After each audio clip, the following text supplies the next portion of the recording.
let's move on. Let's do a small little preview, or not preview. Our review of what we felt of the top 16 and how they've done so far and what we make of it, and what we think they will do. Let's start from the top. And some juicy fixtures back. Oh yeah, definitely. I mean, North London derby, Manchester derby straight away. I mean, talk about looking forward to next weekend. Yes. So let's start with Arsenal. I mean, what did you make of? I mean, me as an Arsenal fan, the position we're at, I'm like over the moon, because if you were to tell me at the beginning of the year that we would be at top of the table, having only lost one game, I'd bite my hand off. I'll take it any day of the week. The strange thing with Arsenal is it felt like everyone was really worried, me included, when we saw a couple of the preseason games, because the performances were diabolical. And the games were like, I don't know, one of them you made me stay up to watch. I mean, the Everton one. The Everton. Still ain't forgiving you for that. Oh my gosh, that was torture. Yeah. So these preseason games, it didn't look so good, and then something clicked just in the last few preseason games, and just the confidence has grown, and I think clearly the effect of those signings has really elevated the belief within the players. They've brought a winning mentality and attitude, a culture with them, and I think a lot of players, a lot of people keep mentioning, because it's obvious how much players like United getting Martinez and Case Miran, has changed the attitude of the club. They're a bit more feisty, physical, aggressive. Well, in the same way, Zinchenko and Gabriel Jesus has done the same thing to us. So not in terms of their feisty, but their winning mentality, their confidence, their willingness to take the game, get on the ball, make things happen. You can see people taking more ownership. Yeah. And that's because that's how those players play. They don't hide. And I think someone like Jesus is just thriving under that responsibility, because he seems like he wants to be the man. He wants to be the guy that leads Arsenal. And you can see that in his performance. How many times have we seen for Man City where the ball gets pinged over, and for Arsenal, you see ball gets pinged over, it's up in the air, guy's 6'5", he's still bringing that down, turning him and going. For me, that's been like revolutionary. I haven't seen him do that. And it's just been great to see. I mean, I don't think it is an exaggeration to say it, but he currently, I feel like he's the most dominant centre forward in the Premiership in terms of the way he dominates the opposition. I'll put Kane very closely up there with the way he manipulates the defense and dominates them, but obviously, Kane is doing it through immense tactical play, and he's got effectively sometimes playing as a midfielder or a 10. But Jesus is doing 10, battering rams. Like he's doing the whole lot in one go, and that there is still that concern that once the spark, if the spark ain't there, are they gonna have that threat? Because the way him and Martinelli link up and have such good understanding is something, something. Would you say that's the only thing that's big concern for me, considering how we started? For us, we need to do top 4. However we do it, just get top 4, and then obviously strengthen a bit more. Yeah, well, there's going to be bumps on the road eventually. 100%. That's with every team. Every team. Yeah. I mean, that's the big question mark that everyone's wondering. And the other thing is that I think could count against us is they are clearly the informed team in terms of the football they're playing, the confidence they're playing with. They are the informed team now. What I would definitely say is the World Cup being in November does not suit Arsenal. No. That momentum stopping does not suit them. So that could count against them, because at the end of the day, they're playing well. And you'd want them to have, they wouldn't want that break while they're playing well, because any number of things could happen that makes things, you know. Mm, mm. Let's flip our attention to our counterpart and rivals on Saturday. Tottenham, unbeaten again, another great start from them. And it's not like the game they drew points against. One was against I think it was Southampton or something. The other one against Chelsea. But again, unbeaten, great performance by them still. Still haven't hit form or anything, but they're still getting the results. And that's what we say about title-winning teams, that they earn results without playing well. Yeah, but the thing is, they don't rely on that. And I think right now, like, they haven't shown enough to actually really consider title challenges. I think, yeah, they're strong, they're looking good, they're winning games, but it worries me that already it feels like they're going into the reserve and into the tank a lot already, in terms of grinding out results, showing mentality, So I do think I wouldn't quite put them on that same level. That doesn't mean they might not win, or then that they're gonna lose come the weekend. But I don't consider them as currently in that mix for time. I just don't see that mentality and the belief in that team enough to kind of carry that out. So yeah, definitely, as good as they're doing, they're picking up results. I'm not sure. It feels like they're already grinding out results a lot, and yeah, maybe they're gonna start performing well, and maybe they're gonna start, just playing to, getting into form.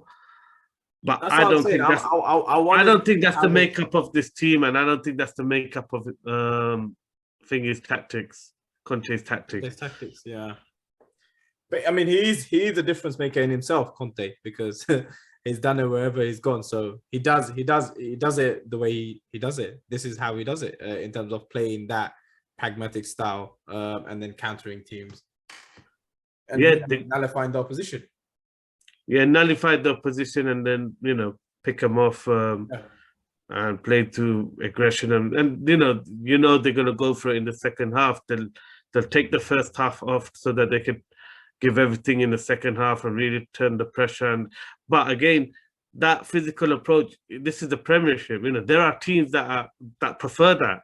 Yeah. Than playing against it. And I think especially the teams that are lower down, they will definitely prefer just having having a team that plays physical rather than using their quota to outplay them.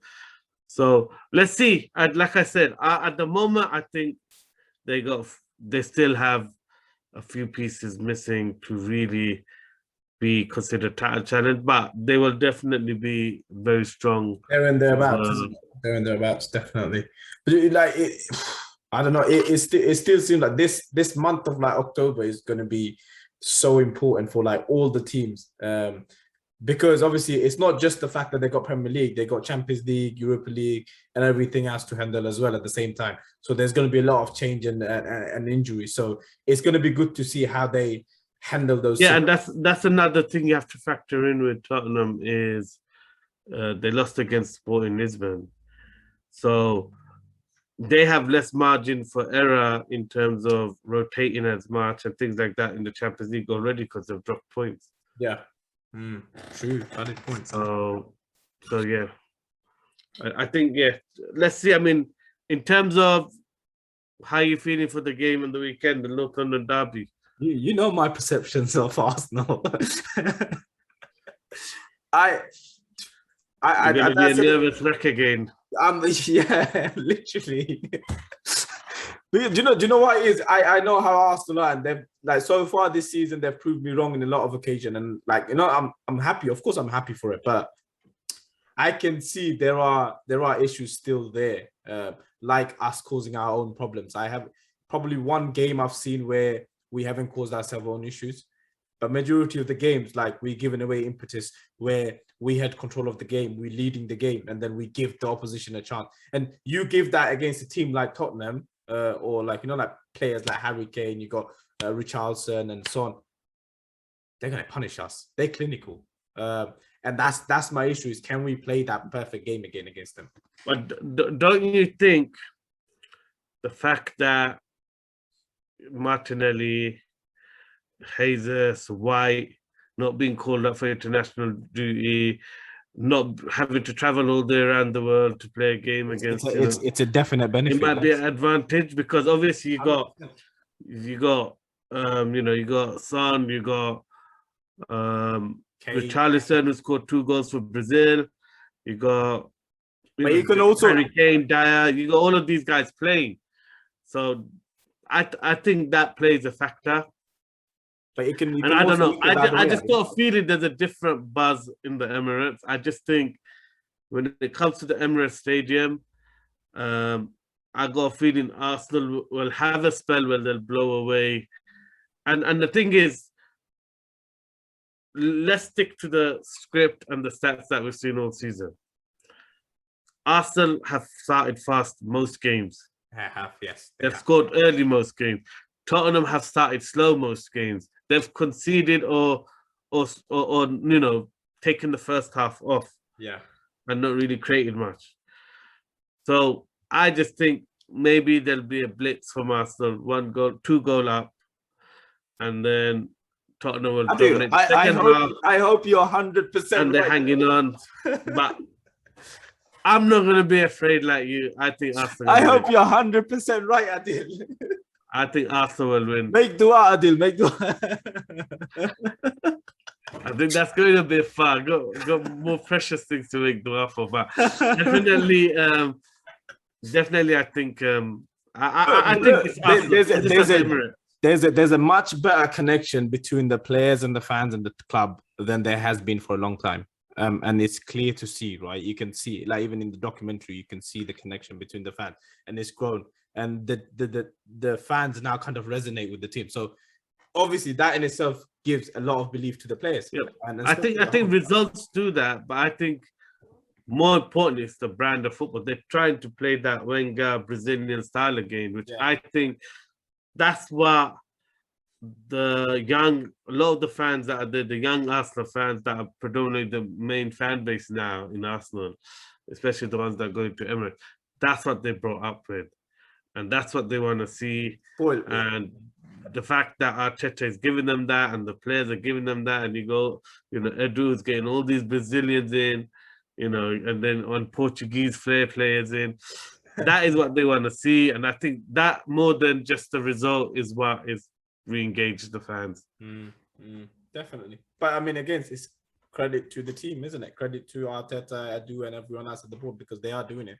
So definitely. But let's move on. What do you make of Chelsea and Todd Bowley? Because obviously they've had a very interesting summer where they tried pinching at anyone and everyone they could possibly get. Sacked their manager, got a new manager in, tried getting a sporting director, hasn't worked out. What is going on? Because it seems like a club just in turmoil. And I think part of it is he's getting unfair press. I think partly because I think some things haven't clearly worked out, but he's got the players in at the end of the day. No one can tell me Aubameyang is a great signing for that Chelsea squad. No one can tell me Koulibaly is a bad signing, or Fofana. Fofana is an excellent potential player. One of the best under 21. There ain't that many great centre backs out there. So I think Cucurella, excellent signing. So I don't think you can actually criticize the signings, even the fact that they've picked off some top young talents along with it. Yeah, they did. Yeah. Chukwuemeka, I saw him playing in the tournament. He was the best player of the tournament. He was the leader, the spark for England, and they won that. So, I think he's been unfairly criticized in the sense that the signings doesn't matter if he's paid over the odds. There's you can name more than a dozen clubs that always pay over the odds or have done for many years. So you can't really criticize. Listen, I don't care. They got money to burn, so what? Like, who cares? Yeah. And then when you think about it, the whole getting rid of Tuchel and Marina. I'm not going to try the second name in case I get it wrong, and Czech. Yeah. So I think that's good leadership. Ultimately, you can tell he wanted to go down a different route, an analytics route. They don't fit that model. And yeah, change always causes trouble. Now, if you keep the old guard, it always causes trouble. So when I think about it, I think he's shown strong leadership. I think he's also shown a know-how of how it works. And the only reason why it's bad publicity and it looks not so great is really because of Tuchel and the performance of Chelsea, not anything that Bowley has done. And I think he's done the right thing, get rid of Tuchel, because Tuchel kept going on about Czech and he was erratic, and clearly he's kind of losing his marbles a bit. So I think he's shown strong leadership. I really do. And I think he's getting unfairly criticized. Yeah, is he a football guy? Maybe not. Does he come out with some stupid stuff around, all-star games? Yeah, that's, everyone's allowed to their own opinions and feelings. Not getting enough credit, definitely, because at the end of the day, even you look at they're going for Christian Freund, the people they've gone for as director of football are the top of the tree of the whole Moneyball analytical style. They're the best in the business. They're going to the Red Bull model. They're trying to take, the people that are very successful with it. So yeah, I just think, maybe he's getting unfairly, and if he can get those key positions in, everyone might end up seeing, okay, that was actually quite strong leadership. The only criticism you can have is, he couldn't get a buy-in from Czech, or he couldn't get a buy-in from Tuchel. That he didn't have the management skills to keep that. Yeah. And maybe could he have just done evolution rather than revolution? But if that's what they believe and they want to go down this Moneyball way and a director of football system and youth, then get rid of people. That, at least that bit they've been strong on. Considering obviously we haven't really seen Potter in the Premier League yet, in terms of managing Chelsea. We've seen one game in the Champions League. What do you think would be a successful season for them this season, considering they played 6 games? Obviously they have to get top 4. You can't not get top 4. Go deep in the cups. At the end of the day, you don't get Sterling and those 5 players or 6 players that they've signed and not challenge for honours this year. Yeah. So I think they still need to show they're in the mix, they're competitive, and go deep in some of the cups. I think they definitely need to show that much. If they don't, it's going to be, it's not going to be good. You can't sign those type of players. No, those players will have ambitions of anything less than going for trophies. Definitely, no, 100% agree.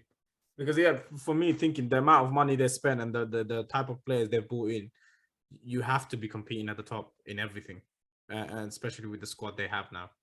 Those upgrades. Personally, I think they have a better chance now that they've got Graham Potter in, because clearly there was problems with Tuchel.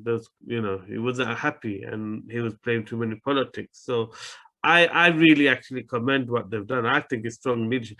That doesn't mean I highly rate Tuchel, but he clearly wasn't no longer.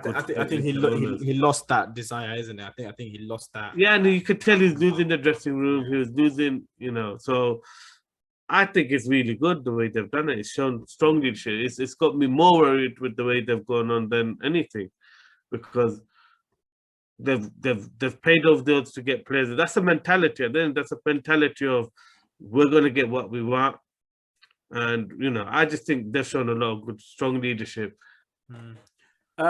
Liverpool, slow start for them. What have you made of them? Liverpool is the complete opposite in terms of we all maybe got a bit carried away and got so excited and really liked them. I really liked what they did early in the summer when City getting Haaland, they went bang, got Darwin Núñez. Yeah. I thought, what a statement. And them losing Mane, City have lost influential players. It's with financial fair play, it's something. It's the way it is now. If you're going to spend 100 mil on a player, you need to try and recruit 50 mil for one of your better players. It's just the way it is. You can't keep spending money without thinking about selling players. So that's part of the game. What I just think where they're lacking is they've not shown that mentality that City show and Chelsea show, which is that ruthlessness to get, who cares about the budget? It's like even United, who cares about the budget? It doesn't matter if you plan to only spend 150. If you have 250, then do it. And there's a different mentality there. And I just think, Klopp has done outstanding without having, the backing that probably the other clubs enjoy a bit better. Then you can just tell at the end of the day, they're not winning mentality. They're not going to do what it takes to keep that success. They're going to do what it takes to be profitable. Yeah. And if it wasn't for Klopp, they wouldn't be anywhere near. They wouldn't be anywhere near even top 4 places. I don't think it really is Klopp's covering a lot of plans. And I thought they took a step up with I think Julian Ward taking over as the director. It seemed like when they went for Darwin Núñez, okay, but very early in pre-season, it was obvious midfield's lacking.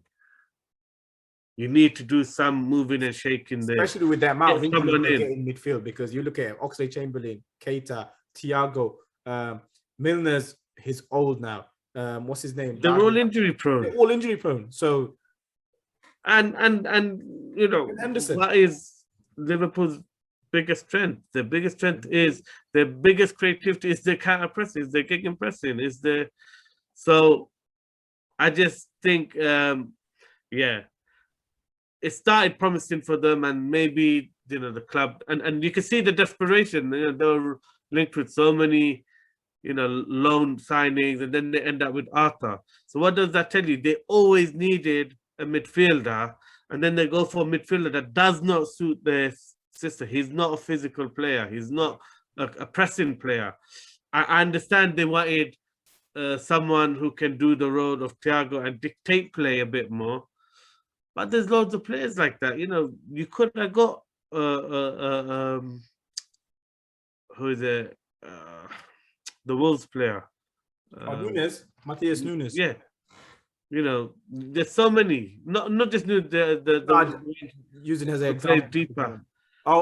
You're talking about Neves. Gomez? You're talking about I can't remember his name. Sorry? Neves, that's it. Neves. Thiago Neves. So Ruben Neves, I did. Ruben Neves. No, that's the one. Nuno Neves, yeah? They all sound familiar, man. Right. But you think about it, those are players that were there, available. And they ended up with going with a loan deal for Arthur, which actually looked like a bad deal. Like the option on it sounds like a lot of money, 33 million or something. I'm thinking, surely you could have done a similar deal and just for Neves for 40 or something. Yeah. Whatever it is, but yeah. Wolves were willing to sell him for about, I think, 45 million. So, and it was obvious Klopp wanted Núñez. It was obvious he's tapped him up. So not going for it because you're trying to really play the long game and save a few pennies. It's when you look at what, like, say they're similar, they have their price. If they don't get the player, fine, but they will get someone in that they like very much. They will have a plan B or their plan B or their plan C. Yeah, they went for that Sergio Gomez. Yeah. He's from the Barca Academy.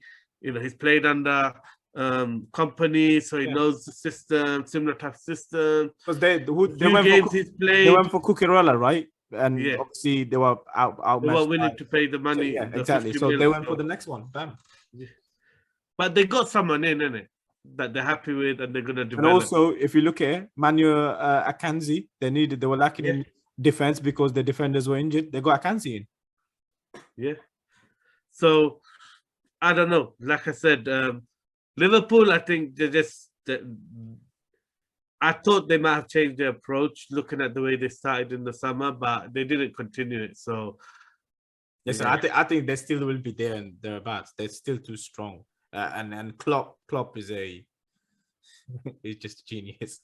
But the thing is, someone's gonna have to miss out. Yeah. That's the fact. And Conte is an amazing manager.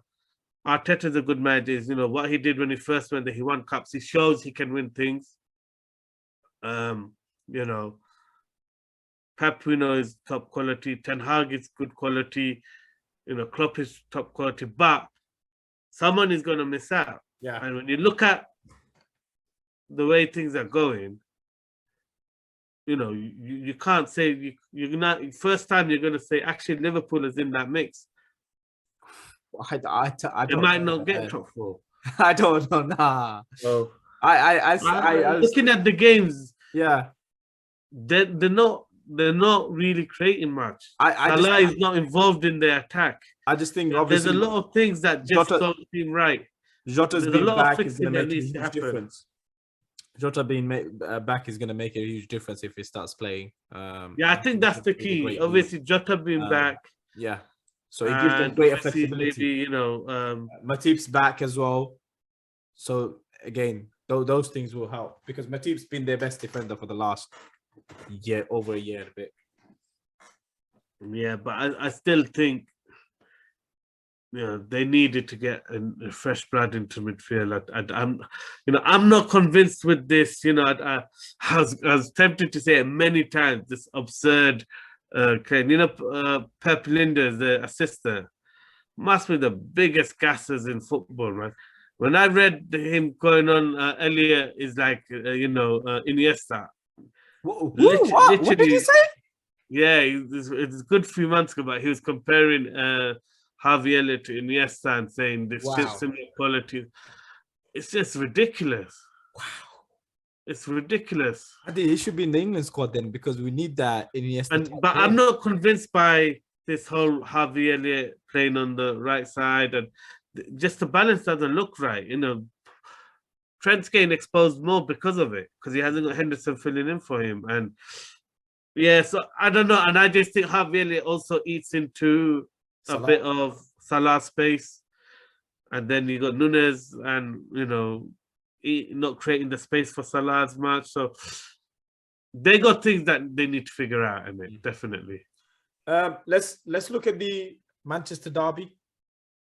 I mean, not a boom game, straight back into the Premier League. What's your thoughts on that? Where's the game at home? Where is it at Etihad? Must be Etihad. It's a home for United. Gosh, that means United got real tough running then, isn't it? If they're playing everyone at home early doors. No, sorry, my mistake. They're away. Okay. I put my hand up. Sorry, I don't know why. I thought they were. I just think it's going to be a better game than the games last season. It's going to be more closer, more competitive. It's going to be interesting, man, because the City, crystal ball. What you seeing?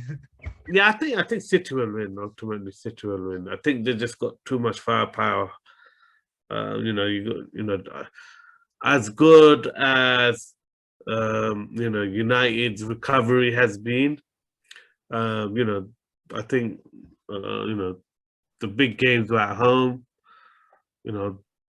Some of them, they done well to win the game. They weren't really the dominant team, and they're improving. But I'm not sure if they've improved enough right now to say yeah, they're ready for a City team that's kind of starting to get into their stride now. So let's see. I mean, and then not everyone goes to the Etihad and wins. No, no. So I think the main thing is not being completely outplayed, not being completely thrashed, and a positive performance. And you can't rule out a result. I wouldn't rule out a result. No, especially in the counter. But definitely, You wouldn't put past Man United. yeah, definitely for where they're at. And I think, look, a lot of teams are going to find it. A lot of these big games are going to be slightly more even now, I think, simply because City are not the force in their pressing that they used to be. Haaland does not press very well. I mean, no one picks up on Not it. at all. But he jogs around a lot. He doesn't press very well. Remember, I said that to you in the first game in the community shield. I was like, the guy's just jogging around. He doesn't really press. And I thought by now he would have been up to speed, but he's still jogging around and not really pressing very well. Listen, he gets in the goal. And then, Foden, immense presser. You got Bernardo Silva, immense pressing. But then you look at if they have to do rotations, which eventually they will have to do some rotations because they're in the Champions League. There's a massive drop-off with Grealish and Mahrez. In terms of pressing, yes, but obviously. But so much of their game is, and so much of their winning the ball back is that 5-second rule counter press, so. Do you know also one more thing we haven't seen? Obviously, Calvin Phillips hasn't even, I don't think he's played a game. He has come on. He's come on a few times. How he does, would be something to keep an eye on. But like Manuel Akanji, he looks already really well suited. Well, his big strong suits the Premiership. Yeah, he's got enough pace. He's got always a mistake in him because he tries the Hollywood pass and tries to overplay sometimes. But one thing is if you're not accurate with your passing, and if it's gonna become accurate under Pep and the training that City do. So he's gonna improve on the area that he's weak at, And so would you what Man City is still, I would say, favorite for the title, and I think probably I would still call them favorites, but I'm not sure about this foregone conclusion what they're gonna walk with. I don't think so.